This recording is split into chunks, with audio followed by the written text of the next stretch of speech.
Hi, I'm Erin. Almost a year ago began the decision to change how I sell and interact with our local food system. New ideas were born from many late nights, discussions, dreams, and plans. 2 new adventures came into our lives with the creation of the farm store and a brand new nonprofit called Edible Prairie Project. Today I'm going to tell you all about it on Our Wyoming Life.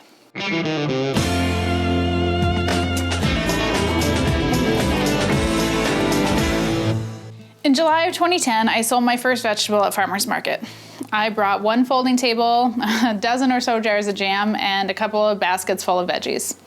I don't even remember what vegetables specifically I sold other than green beans. That was the one and only year that I had enough green beans to sell at the market. I was pregnant with our first child, Mackenzie, and I was looking for my place on the ranch. It had been almost 2 years since I had left advertising sales for the ranch life, and I was a bit lost. And being pregnant, I was nervous to be around the cows, and I had this desire to create or to build something that was my own, something that I could build literally from the ground up. That first summer of selling veggies at the market was enough for me to catch the local food bug. It was fun, I enjoyed setting up my table every week, and I enjoyed having people purchase the items that I had grown. There were customers that they were coming back week after week looking for garden vegetables, and extremely lucky for me, there was a huge shortage of produce vendors at this very new farmer's market. I remember being just ecstatic when I had my first $100 day, and with the feedback of our customers requesting more and more vegetables, I knew what my place was on the ranch. Fast forward into December of 2018, and I was back to questioning everything about my local food business. In the fall of 2018, I had successfully completed 9 seasons of selling at our local farmers market, and I was there week after week.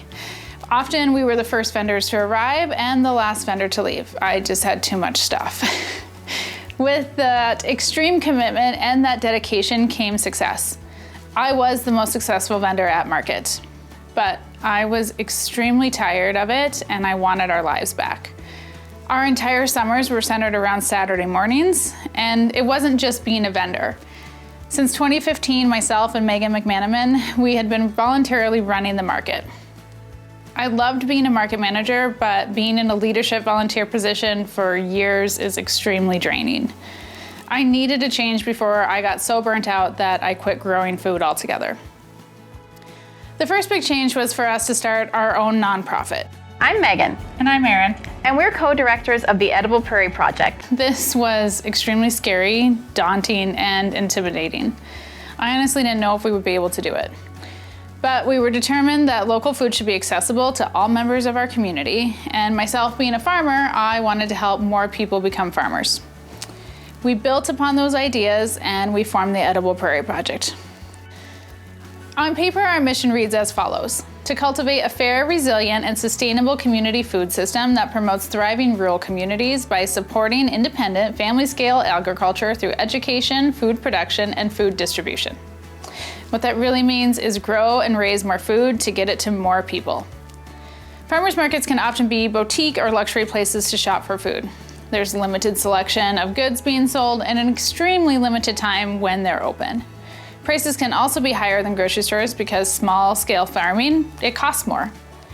Our farmers market was also located on the other side of town from the majority, but not all, of our low-income neighborhoods.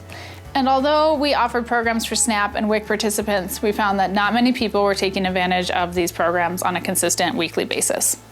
So we needed a different way to do things. Megan and I wanted to create a different system based upon the good and the bad that we currently saw within our local food system. It was time to shake the snow globe and completely rewrite the system of norms. First thing was to create a different way for people to buy local produce and food, and a different way for farmers and producers to sell their items. That means no more farmers markets for us. We retired from our market manager positions, and I opened the farm store here on the ranch. This summer, Edible Prairie Project started our multi-farm weekly produce basket. Every week for 10 weeks from July to September, we curated a basket with 7 to 9 local food items. Monday afternoons, we delivered our goods to a pickup point in town where our customers picked up their items. We limited it to 20 participants that had signed up before our first basket was even delivered. For our baskets to be accessible to all residents, we also created a pay-what-you-can pricing system. SNAP and WIC clients paid $10 per week, while the retail price was $25. Supporters of our mission and work were generous enough to pay $40 every week to help cover the cost. Every person received the same number and quality of items in their basket every week, regardless of what they paid. On the farmer side of things, we made sure to pay a fair price for items we were purchasing from them. On average, we paid almost 80% of retail for every bundle, bag, or pound of produce, meat, honey, eggs, or herbs that went into our baskets. Farmers were able to drop off their items with us on Monday mornings, receive a check, and their sale was done. There was no dragging everything to a market, setting up a tent, and sweating or freezing, depending on the time of the year, for hours while they sold their goods. The program was so successful that we already have huge interest for 2020, and we are adding a spring green season to go along with our summer season, and also a fall storage crop pickup date. We're also hoping to increase the number of baskets being offered every week. Our biggest struggle we currently have with this program is that we need more farmers and we need more local food items. We also work to strengthen programs we had already created. We added a new location to our Gillette Little Free Pantry network and hosted a very successful food drive where over 400 pounds of food was generously donated. The Little Free Pantries are upcycled newspaper dispensers that are placed around our community and in parks where they are filled with non-perishable food items. They can be accessed 24 hours a day by all members of our community, as there are no income requirements or paperwork to fill out to use the pantries. Every spring, we plant garden beds at the Council of Community Services. Our volunteers and local farmers help plant the seeds and the starter plants and offer helpful advice which can help ensure an enjoyable gardening experience and harvest. We return throughout the season to offer any advice and solve any problems that come up. And then this fall, we help to clean up the beds and work to improve the soil. Before our first frost, we went gleaning. Gleaning is the gathering of leftover crops from farmers' fields that would normally be left.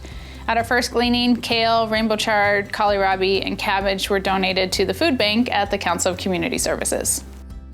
For our first summer in existence, Edible Prairie Project, we were busy. But there's plans for the future. And some of these plans are gonna be really quick to happen, and some might not ever happen. But if we really truly want to create a thriving rural economy that supports family agriculture, we have to think big. Edible Prairie Project, we need a home. We envision land in the county. Hopefully that's really close to the ranch so that my commute is short. We want to build a project center and a farm. Our project center needs to have a commercial kitchen, classroom space for workshops and education opportunities, as well as office space for our staff as we grow. We want to build a farm based upon permaculture techniques. And we want shelter belts full of apple trees and berries with bees buzzing, herb beds full of culinary and medicinal herbs and plants, and plenty of space for fruits and vegetables to grow. And of course, there needs to be a few chickens that are running around and a goat or two that needs their chin rubbed.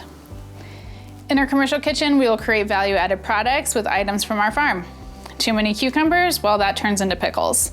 And a bumper crop of basil turns into the most delicious pesto you've ever tasted.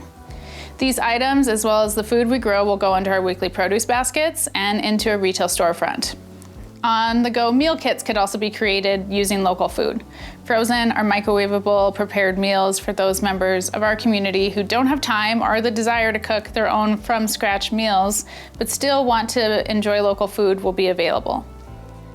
A retail store with regular business hours will be created to sell the produce and other items that we grow on our farm, as well as other local food items being created in our community by other farmers and producers. A pay-what-you-can pricing system similar to what we currently use in our weekly basket program will be implemented, making all of our food items more accessible to all income levels. For farmer support, we will be creating a farmer tool share program. Farming and the equipment that goes with it, it's expensive. Shovels, hoes, seeders, tillers, flame weeders, tractors, and so many more things are needed to run a successful farm. EPP will purchase these items and they will be made available for our farmers to borrow them when they are needed on their own independent farms. Workshops and internships will also be available for new and beginning farmers. Experienced farmers will help cultivate the next farmer through their experiences, successes, and failures of growing and producing in Wyoming. As Edible Prairie Project grows in the years to come, we will offer more and more education. Come and take a class on how to make sauerkraut or salsa, learn how to build a compost station, and what's the best way to grow potatoes in the clay soil. The possibilities are endless on the number of types of classes that we can offer for the public and for our farmers and producers. If we're dreaming really, really big, we want to provide hay relief to farmers and ranchers in times of drought or fires. We want to rescue food from businesses that have too much and get it to those who don't have enough. And have our local hospital and schools use produce and meat from local farmers and ranchers and help create small-scale agriculture regulations that actually work. There's even more programs and ideas on the short and the long-term list. I literally could go on for hours about the things and ideas that we have planned and that we want to create and build. Our next program is already underway. In the summer of 2020, we will launch Summer Weekend Meals for Kids. Hunger doesn't end when school lets out for the summer. In our county, 5,000 people and almost 2,300 children can't afford healthy and nutritious food. Children should enjoy their summer break and not worry about where their next meal is going to come from. So every week for 12 weeks in the summer, we will provide 100 kids with 2 breakfast items, 2 lunch items, 2 dinner items, 2 snacks, and 1 fruit or vegetable. If we have the budget, we will also have bins of fresh local produce like cucumbers or cherry tomatoes for the kids to pick from. We also hope to have personal care items and fun summer toys available throughout the 12 weeks. Edible Prairie Project and these programs, they mean the world to me. I know that we will never be able to fully solve the issue of hunger, but we are going to do everything that we can. I truly believe that local food can be a solution to local hunger in every community. I especially want to see that children have access to healthy food. Mike and I both had times in our childhood where our family struggled with food. That's something that I will never forget, and I hope that our children never have to experience. Now I need your help. I encourage you to like Edible Prairie Project on Facebook or visit our website, edibleprairieproject.org. And you can sign up for our newsletter when you're there. Sharing this video or our Facebook post, it helps us to spread the word about our mission and our work. If you're able and you would like to help us fund our summer weekend meals for kids, there is a link in the description box to our crowdfunding campaign that is happening right now.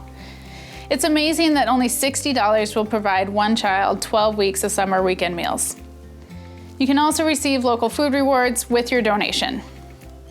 If you want to help or you have feedback, please email me directly at Erin@edibleprairieproject.org. Thank you so much for your support during this last year. Every time that I have talked about EPP, your feedback has always been positive and so supportive. I also never would have had the courage to open the farm store without your encouragement. 2019 was a big year of change for us, and I'm so happy that we took the leap off the cliff. I miss some aspects of farmers market, but I don't miss the early Saturday mornings and the way it controlled our lives. I also know that the work that we're doing with EPP will change how local food is viewed and accessed in my hometown. So again, thank you so much, and thanks for joining me today on Our Wyoming Life.